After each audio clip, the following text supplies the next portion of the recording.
នៅក្នុងនាមជាក្រសួងប្រៃសណីយ៍ទូរគមនាគមន៍ដែលជាក្រសួងអាណាព្យាបាលហ្នឹងតើក្រសួងមានតួនាទីគេខ្លះនៅក្នុងការជួយឲ្យស្ថាប័នទាំងអស់នោះបាទបាទកាតព្វកិច្ចធំខ្ញុំអាចនិយាយគឺទីមួយនៅក្នុងសេចក្តីព្រាងច្បាប់នេះកំណត់ថាបើរាជរដ្ឋាភិបាលចង្អុលថាក្រុមហ៊ុនអ្នកឯងសំខាន់ហេដ្ឋារចនាសម្ព័ន្ធនឹងគឺសំខាន់បើក្រុមហ៊ុននឹងអត់មានប្រតិបត្តិការគឺប៉ះពាល់ដល់ការអភិវឌ្ឍសេដ្ឋកិច្ចអភិវឌ្ឍសង្គមអញ្ចឹងកាលណារាជរដ្ឋាភិបាលគាត់កំណត់គាត់មានកាតព្វកិច្ច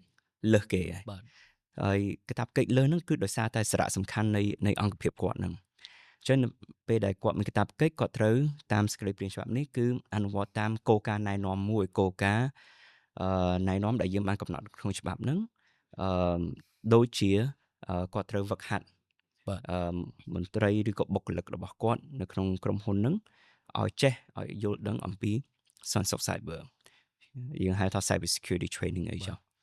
អឺទីពីរគាត់អាចត្រូវadopt ទទួលយក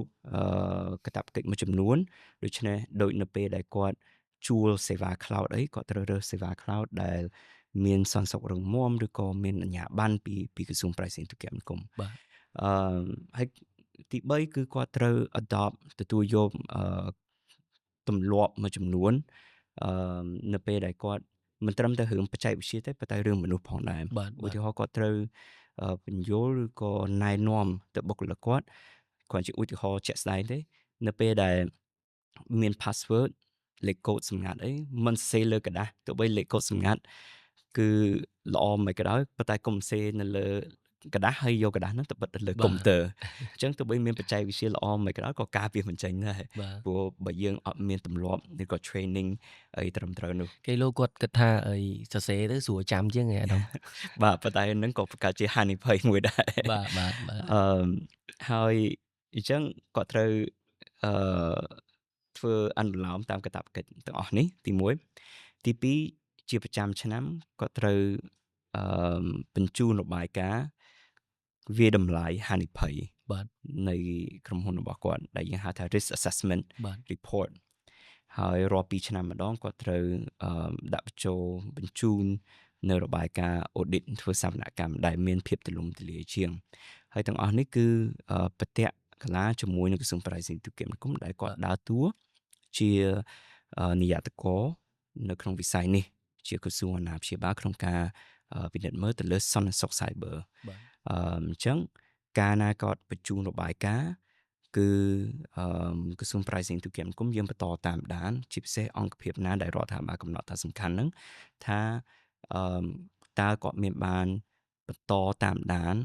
ហានិភ័យសន្តិសុខ Cyber ដែលគាត់មាននៅក្នុងក្រុមហ៊ុនគាត់ហើយគាត់ឆ្លើយតបយ៉ាងម៉េចហើយគាត់ត្រូវការជំនួយបាទពីក្រសួងដែរឬទេកាតព្វកិច្ចចុងក្រោយអឺដែលសប្តាហ៍ថ្ងៃគឺយើងអត់មានហើយសេចក្តីព្រាងច្បាប់នេះមានគោលបំណងឆ្លើយតបចន្លោះប្រហោងនោះគឺការរាយការណ៍នៅពេលដែលមានឧបទ្ទហេតុអញ្ចឹងនៅពេលដែលមាន cyber security incident ឬក៏ឧបទ្ទហេតុសន្តិសុខ cyber គឺយើងអត់ទាន់មានច្បាប់ណាដែលមានលក្ខណៈ comprehensive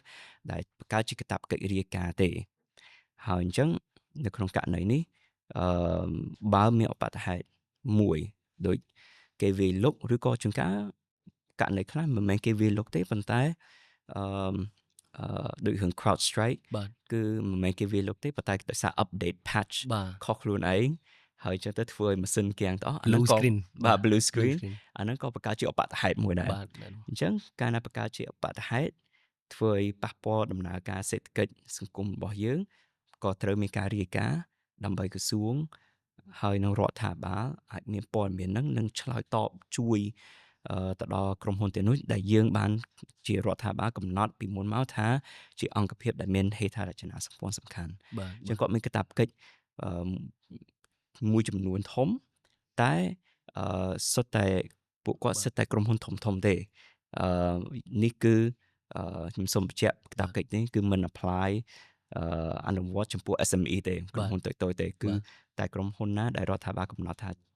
មានហេដ្ឋារចនាសម្ព័ន្ធសំខាន់ហើយយើងអាចសម្អាតថាអាចធនាគារ